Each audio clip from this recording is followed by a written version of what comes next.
సంక్షేమ పథకాల పేరుతోటి వాటితోనే గెలిచేస్తాం మేము, వాటితోనే మళ్ళీ అధికారం స్థాపిస్తామని చెప్పేసి క్రైస్తవ ముసుగులో బైబిల్ చేతిలో పెట్టుకొని వచ్చి మళ్ళీ మిమ్మల్ని ఓట్లు అడగడానికి వస్తుంది ఒక సైతాన్, గుర్తుపెట్టుకోండి. కలియుగ యేసు ప్రభునని చెప్పేసి నమ్మిస్తున్నారు. కలియుగ యేసు ప్రభు కాదు, బైబిల్ ముసుగులో రాజకీయ నాయకుడు ముసుగులో వస్తుంది సైతాన్. 5 ఏళ్లుగా మనల్ని కబళించి వేసింది. కల్తీ మద్యం పేరుతో మనల్లో ఎంతో మంది ప్రాణాలు కూడా తీసింది. ఆ విషయం మీ అందరికీ తెలుసు. మీరు మళ్ళీ చెప్తున్నానమ్మా, మీ కుటుంబంలో ఎవరైనా సరే మీ భర్త తాగుబోతా, మీ కొడుకు తాగుబోతా, మీ తండ్రి తాగుబోతా, ఖచ్చితంగా మళ్ళీ జగన్మోహన్ రెడ్డికి గనక ఈసారి ఓటేస్తే మళ్ళీ ఎలక్షన్ టైంకి మీ ఇంట్లో వాళ్ళని కోల్పోవాల్సిన పరిస్థితి వచ్చింది, గుర్తుపెట్టుకోండి. 4 ఏళ్లుగా తాగి 35 ఏళ్ల లోపు యువకులు ఎంతమంది ఈ రాష్ట్రంలో చచ్చిపోయారో వైద్య ఆరోగ్య శాఖ లెక్కలు చెప్తుంది.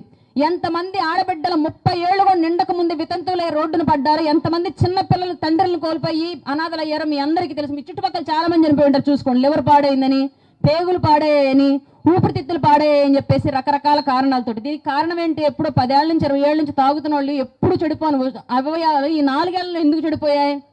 మీకు అమ్మఒడి పేరుతోటి, ఆసరా పేరుతోటి, ఇంకేంటంటే పథకాల పేరుతోటి సంవత్సరానికి 10,000 15,000 మీ అకౌంట్లో వేసి ఈ జగన్మోహన్ రెడ్డి మీ భర్తలతోటి విషం తాగించి చంపి మిమ్మల్ని రోడ్డును వేస్తున్నాడు. అదే జగన్మోహన్ రెడ్డి నిలబెట్టినటువంటి ఈ బాలినేని శ్రీనివాసరెడ్డి గనక మీరు ఓటేస్తే మీ కుటుంబంలో తాగుడుకు